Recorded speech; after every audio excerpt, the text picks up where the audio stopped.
Hey, the content used in this video is intended for educational and informational purposes only. All rights to the images, music, clips, and other materials used belong to their respective owners. I do not claim ownership over any third-party content used in this video. Let's get to the video, dog. Hey yo, baby D, get your little ass over here on the mic, man. Show these other little niggas they can't fuck with the dangerous crew, man. Spit that shit. Gold chain, gold glasses, prime time like Dion. Hey, can't do the Quan, do the Dion. You hear me? He don't speak on me, I don't compete with a peon. Flying a bundle like my name was Dion. But when I say Wack 100, bro, Wack 100 is really showing the type of man that he is, bro. And that mean a lot coming from me. Because you know I don't stand for no bullshit, bro. No bullshit. You feel me? I'm all about teaching young black men how not to end up in messed up situations. And for him to get the salute from me, bro, a square ass guy like me, you gotta know that it's more to Wack 100 than just the headlines, bro. So I was watching a Adam 22 interview.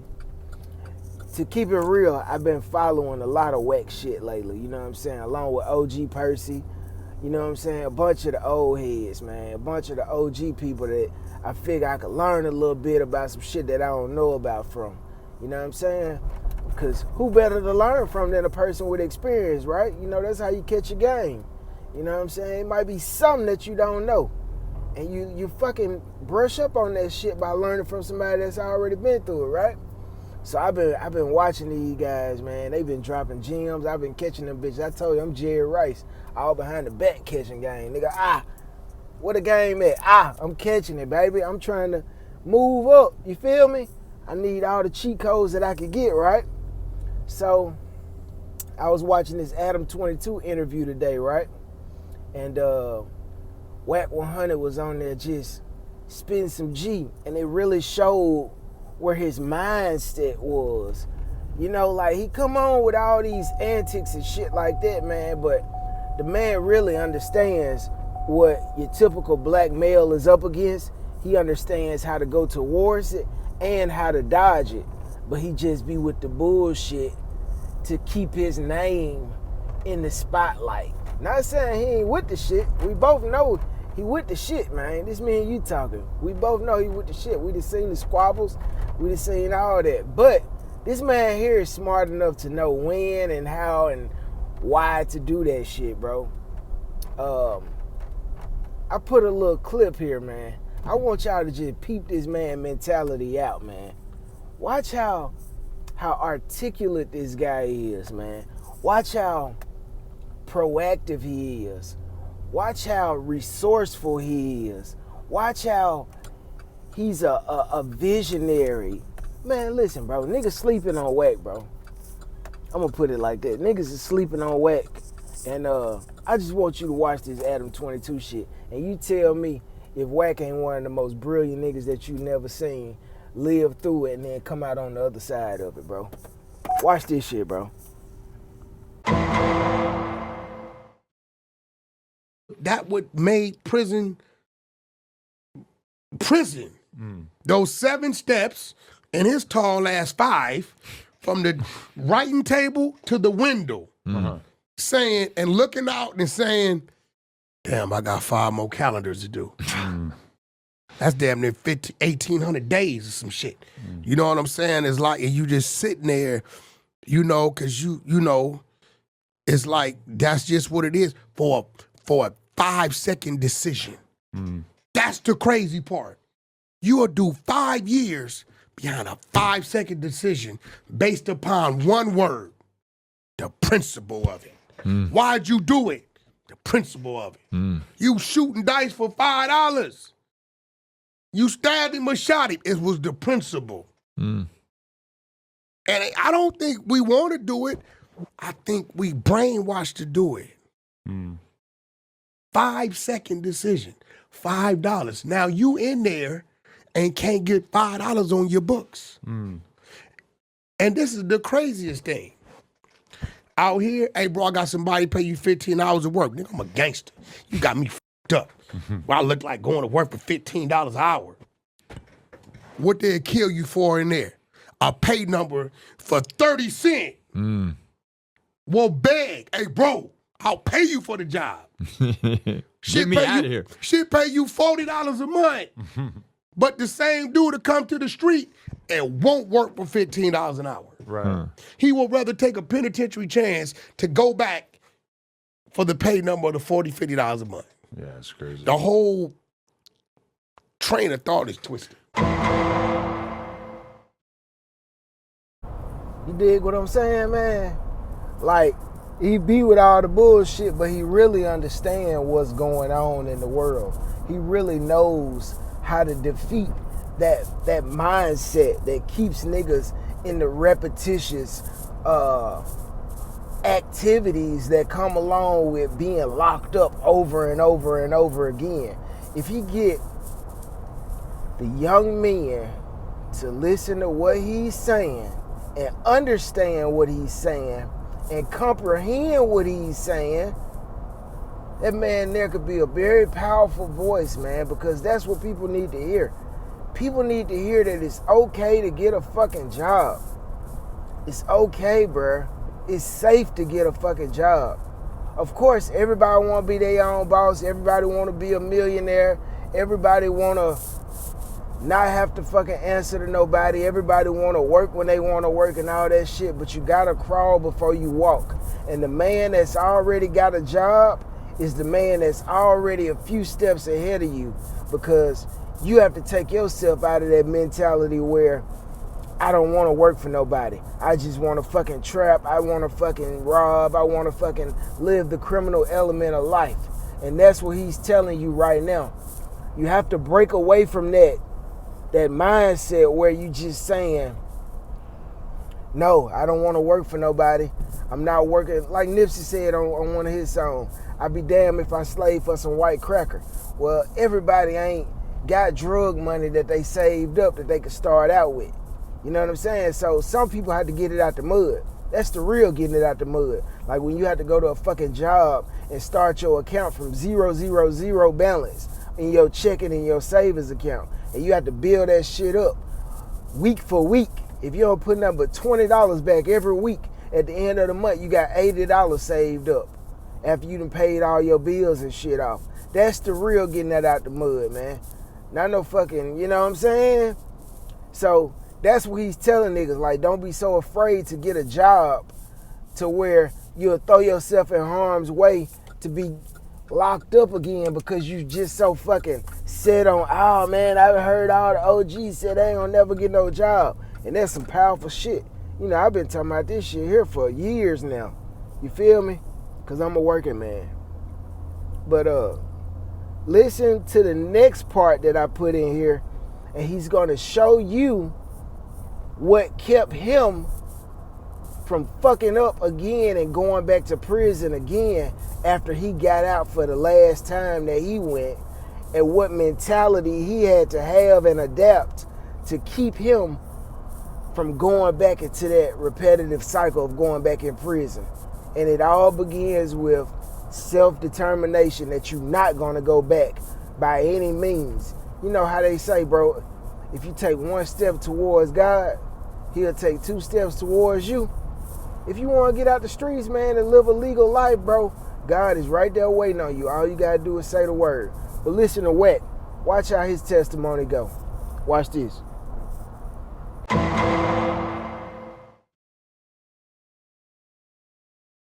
So, okay, I got a question for you and then you. You're talking to a dude who vividly reminds you of where you were at when you were 16, 17, 18, whenever things started to get real messy in your life. How do you guide him in a direction that you think will be more positive and convince him that it's not worth crashing out over the slightest disrespect and landing yourself in a situation where you got to go sit behind bars for 5 years, 10 years, whatever. If he doesn't get caught up in that 5-second decision. Man, you got to be able to make decisions. You got to be. I was only able to do it when I came home. I went to total the other way. I totally wasn't communicating or nothing. Right? I had to figure out what I wanted to do. I think that's important. You got to figure out what you want to do. I got out. I said, I'm going to get out and get in the truck driving. Not only did I get out and get in the truck driving, I had the book sent to me while I was in there. My homie Big Reese, rest in peace, from Neighborhood 20s, NHB, they all would laugh at me because I was wild. I'm like, what you doing? I'm studying my book. So when I came home, I was on high control SSU. And they wouldn't parole me to the Valley, so I had to parole to Antelope Valley. Back then, they was on like Avenue P and like Sierra Highway. 8 some Sierra shit Highway, right here, P and Sierra Highway, around the corner. Right the corner, right? Yeah. So I was on high control SSU, so 6 months out the year, they're sitting fun watch you because of my gang files, right? So when I came home, before I went to see my parole officer, I went to the DMV, took the test, got my permit. My Uncle Bert had his own truck, was willing to hands-on train me, right? So when I walked into the parole office, I said, yo, can I get a pass to go get trained? I just took the test, got my permit. They're like, bro, you on high control SSU. I'm like, look, bro, I left the street 16. I'm 22. Y'all, I didn't get this trade from in prison. I applied myself in prison. Y'all don't offer this. You see the date on this? This is this morning. Right? So I'm like, my Uncle Bert, he got at the time, it was a Qualcomm tracking system on his truck. He was driving for a company named Span and Burdett down in San Diego, running from Dago to like Plant City, Florida. I'm like, he gonna train me and this. Well, not, you gonna release me to the street and all I know to do is go back to what? Some bullshit. So dude looked at me, I had a black PO, and he called the supervisor in there. They called my uncle. My uncle told him that they can give him access to his Qualcomm. So they said, you know what, we're gonna give you a shot. And every 10 days, no matter where I was at, I had to go to that local police department, give them the fax number, and they'll fax me another 10-day extension. And at the time, he wasn't paying me number $300 a week. I'm getting calls. I could go over there to them people and get 10 of them things if I want to. But I'm knowing that'll eventually land me somewhere. See, being young, being in there with people 40 and 50 at the time, I heard their stories, right? Every criminal that came up with a new master plan got caught. So I already seen that master plan go back. And then I went right before the 3-strike law kicked. So now I know they ain't playing. I got a son on the street. So I was able to finesse that, turn it into something where, the trucking game was big for me. And my first $5 million came from that. Wow. You know what I mean? So you have to tell yourself you're going to go the right way. And no matter the struggle, you're going to stay on the right track. You cannot go around those that's going to influence you. Bro, we can just go over here and do this. I got this lick. That's when it happens. 5 seconds. I heard the trucking game is all fucked up because now they all have cameras inside, so you can't. No, it's totally different now. When I was in it, we was running 2-3 log books. We was doing our thing. Oh, really? So right? you're basically like scamming the system? Yeah, I did all the logistics. I was one of the first black dudes to get hired at Wagner's Trucking, a straight white-owned Billings, Montana company. And but I came into it with a different mindset. I came into the truck game street hustling. So it's this thing called deadheading, right? So you may get a load, pay $7,000 going one way, right? But then they'll sit there and wait for a load to come back, right? So back then we running 2-3 log books. So it only take me maybe a day to get up because I ain't sleeping. We driving 20 hours a day, 1,000 miles a day, multiple log books. I'll get up there to Seattle from Oxnard. We're picking up BMWs. I did all the logistics. Going to Seattle, pay me $7,000, right? So most of the truckers, they gonna sit there 2-3 days waiting on the load to come back, pay them about $3,000 for fuel. I'm doing the number. I'm like, okay, it cost me $800 to go up and down to get to the $7,000. Well, we come from in the street, 800, come back 7,000, 6,200 profit. I would drop, call dispatch, my boy Taff. I'll call him right now. He'll pick up, right?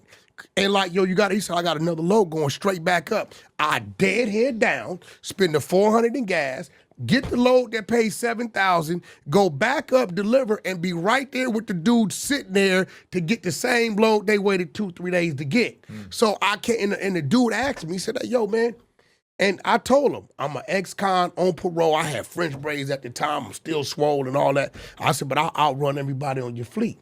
He's watching my numbers. He's like, how you doing what you doing? And I kind of broke it down where I come from. The cost to get to a load and what it pays is good profit to us. We spent 800. We lucky to come back 16. You telling me I can spend 800 to come back 6,200 profit? So dude told me, Wayne and Dave Wagner, look, I tell you what, any of your people that you want to train that think and work like you call us and we'll slip their apps in because they all had felonies. So I was one of the main ones to kick the trucking game down from 99 probably to that 2008 to where cats was getting out of jail. Word spreads. Yo, what Wack doing, man? Wack out there getting 300,000-400,000 in trucks. You ever have anything illegal in those trucks? If I did, I didn't know it. Every now and then I would think because I would get these special moves, right? And this same car, but the back seat was different. You understand what I'm saying? Every now and then I probably would, but I did a lot of port work.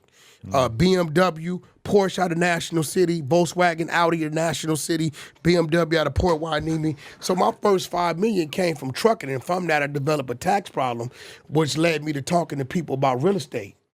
And then so when I started buying real estate, I started to notice these fees, origination fees, and all this shit on the back end. I'm like, what's this? So then I opened up my own finance company. I was a felon. So this old man had his broker's license.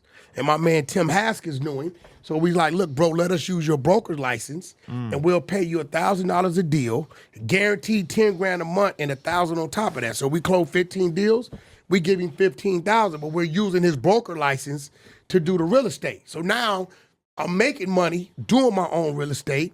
And then my kid's mother at the time got her real estate license because, again, a felon couldn't have that. So I would let her represent me. So I crossed the trucking to the real estate, to the financial side, and then came the music with Ray J, the Sexy Cat Out Project. So that was the makeup of me crossing over on to get my first couple $1 million.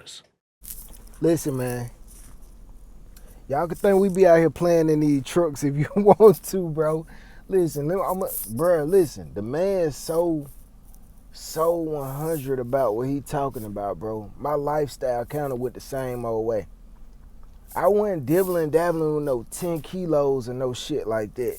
But I kept a little side hustle because I had 3 kids at the time, bro. Then my daughter came along. The one I'm picking up from school right now, she came along. So I had 4 kids, bro. And I had to provide, bro. I wasn't asking nobody for nothing. So when I was doing my little hustling shit, I knew I had been doing it for so long, bro, that the walls were going to eventually start closing in on me. I was eating good, you feel me? But I didn't want to risk leaving my kids, bro, behind some money. So I just used to pray to God all the time.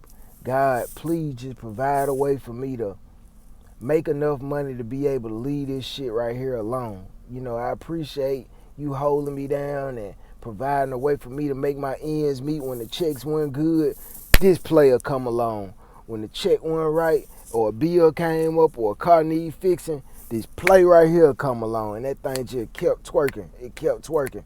And that's what most black males do. When they don't make enough money on their job, they just pick up a side hustle just to make up the ends. We don't hustle because we want to. We hustle out of a means to put shit together for the family. So, man, I prayed to God. I said, God, can you please just provide a way for me to be able to make enough money to be able to sustain myself the legitimate way? And God did it, bruh. You know what I'm saying? I got a promotion at my job, and I started pulling doubles for this big name company. You know what I'm saying? I went from driving and working hourly to getting paid mileage and pulling doubles and getting paid to work the dock, drive the forklift, load the trucks, unload the trucks. Man, listen, and I ain't looked back ever since. But like he said, bro, when you get into living a legitimate life, don't never try to turn back to the street life, because God done already provided a way for you to get out of that shit. So don't be greedy and be thinking, oh shit, I am running down the road. I wonder if I can meet somebody at this destination I'm going to and run that shit back over there if I grab something, you know. Don't do it, bro. You finna spoil your whole blessing and the agreement that you got with God when you got a legitimate way of living that provides enough money for you to sustain yourself, bro. Don't do it. That man so spot on, bro. His life really seemed and sounds just like mine. When I was coming out of trying to get away from that shit and him coming out of prison and want to change his lifestyle, I think we had the same type of mentality. Now, he might have been juggling on a higher level, but it's still the same mindset. I can't go back and fuck with them dudes because they on that bullshit and I ain't trying to get jammed. I'm tired of that. And I just want to start fresh. And I think God answered his prayers the same way he answered my prayers, bro. That's how I know he telling the truth. And that's how I know that the man is giving a legitimate testimony, bro, because that's the same way it happened for me. I went from loading trucks by hand to driving trucks and making $100K a year. $100K a year. And he gonna talk about like his real estate and all that shit. I did the real estate, all that, bro. Barbering school, barber license, all that, bro. I'm telling you, when a man is hungry and he's determined to get himself out of a situation, nothing beats a focused mind, bro. But man, Wack really put some shit on my mind, man, about the type of person he is, bro. I got a lot of respect for that man, bro. This ain't no dick ride shit. This just a man respecting another man, a man respecting a person before him with more experience. But he even got more shit, bro. Watch this. For all my niggas that think that it ain't possible because you got a criminal record or something like that, watch how my nigga break this down to you. He finna show you how to get yourself all the way legit, even with your criminal past. Cause it's always a way to clean yourself up, bruh. You just gotta be informed and knowledgeable about how to do it. Watch my nigga talk about this. Peep.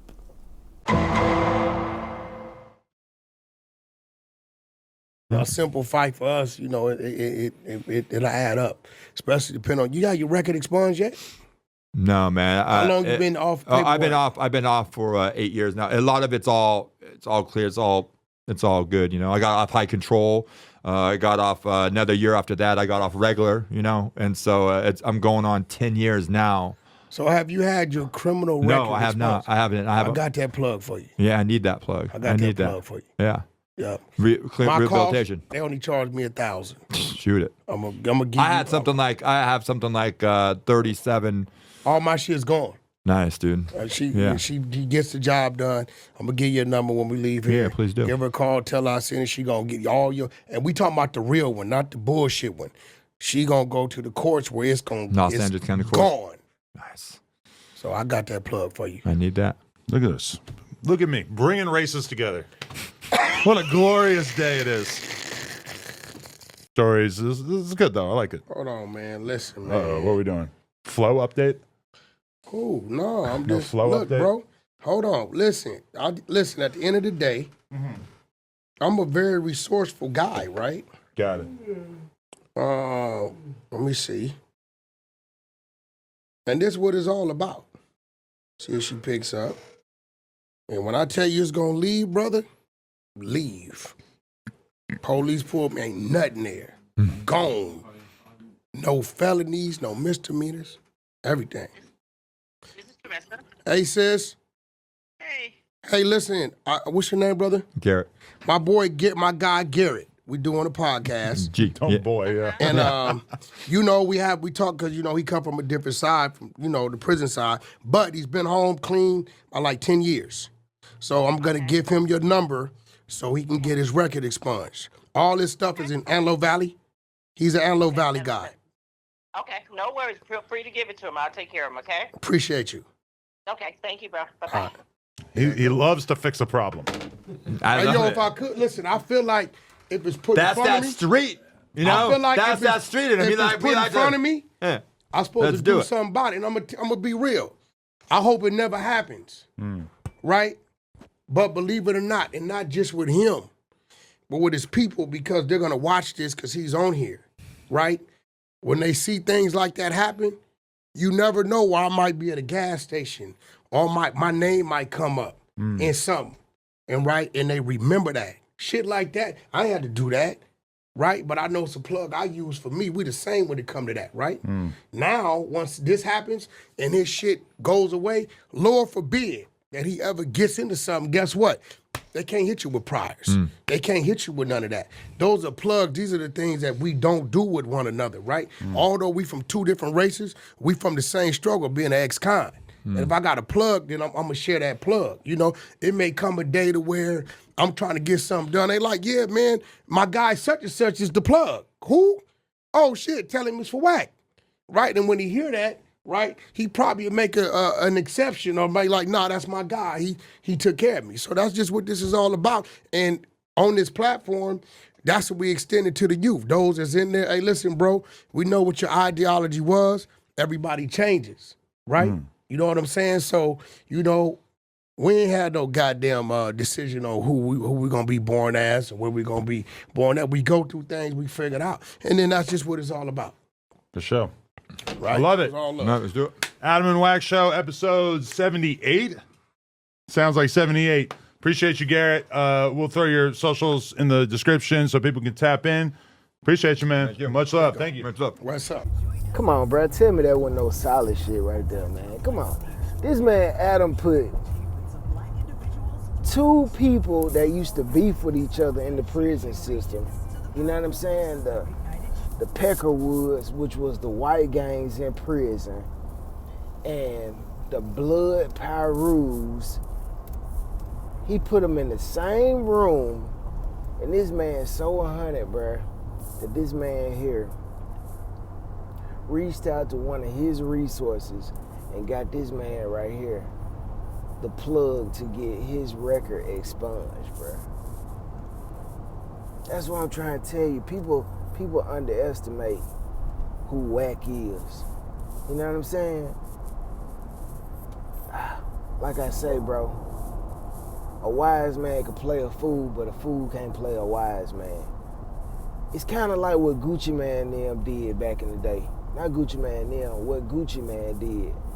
Gucci Man was smart enough to be able to wiggle his way into the young nigga crowd, the YRN crowd, and keep himself relevant and still be himself and have a dope style. That's what Wack did. Wack found a way to wiggle himself into the algorithm, into everybody's household, where he's a household name and remain a real one, bro. And that's just, you can't say enough about that. And he's still looking out, and he's like on some diversified getting money shit. Come on, bro. Come on, bro. Come on, bro. Dude on another level, man. You can't get nothing but blessings out of that. When you blessing other people with your blessings, come on, bro. If you don't understand, you just don't understand, bro. I mean, come on, bro. But yeah, man. I hope you catch my drift on that. I ain't got the time to break it all down to you. If you don't catch it, you just don't catch it. But whoever was meant to see it, they seen it, and they understand how far they can go and what their potential is at that point. Like I told you, man, I know the man ain't lying, because my testimony was the same way. It might have been 10 of them things, but it was definitely the same, and we had the same old prayer, and we had the same old fears of what could happen. Now look at me. Look at my baby over there. You know what I'm saying? I was doing it just to try to provide for her. And now she's spoiled like a mug. All legit, you feel me? And I hope I don't never have to look back. Never. Look at her, bro. Look. She getting picked up from school, bro. I ain't never get picked up from school, boy. I rode the public bus, boy. 264 when I was in the sub in Lexington. 268 when I was in it was 268 in the sub. It was 264 when I stayed in the school out bottom. Nigga, when I moved to Jackson, it was some whole other shit. I started driving when I was 15 though. I had my own car at 15 in high school. She probably might do this. What you think? You think you gonna drive when you 15? Maybe. What kind of car you gonna drive? The one that goes up and down. Man, you ain't gonna get no low rider. I thought you wanted a Jeep. I want both of them, but I can only have one. You can get one car in high school, bruh. I only had one car in high school. When I turned 18, I had 2 cars, though. I don't know. We'll work on it. But you see what I'm saying, though? All off of trucking money. You know what I'm saying? But Wack, you talking about you made $5 million off of it, bruh. Listen, put me down on what you know, bro. Because if I can make me about 500,000, I'm straight. I don't even need 5 million. Boy, I've been at this trucking for 10 plus years. I done pulled flatbeds, dry vans, doubles, pup trailers. Shit. If you got up out the game that quick with 5 million, hell, throw some game over this way, man. I got the experience, bro. Put me down on what you know. Shit, hit my Gmail account. It's in my description, bro. Let me know some. Shit, throw some game over this way. Maybe I can get my own truck or something. I ain't gotta keep on penny in every week, man. Let me know something, man. Nah, I'm just talking shit. But nah, for real though. If you got some game for me, hit that Gmail, G. But anyway, man, yeah, man, I just wanted to bring that game to y'all, man. Let y'all know, man, there is hope for all my people that's trying to escape the street life and go legit. Your record ain't no hindrance, bruh. You got ways to work around everything. And man, I'm finna take my ass home. My car's over there. Yeah, car's still there. Riding by my storage unit where my other car's at. But anyway, we out. Say peace. Bye. Peace, nigga.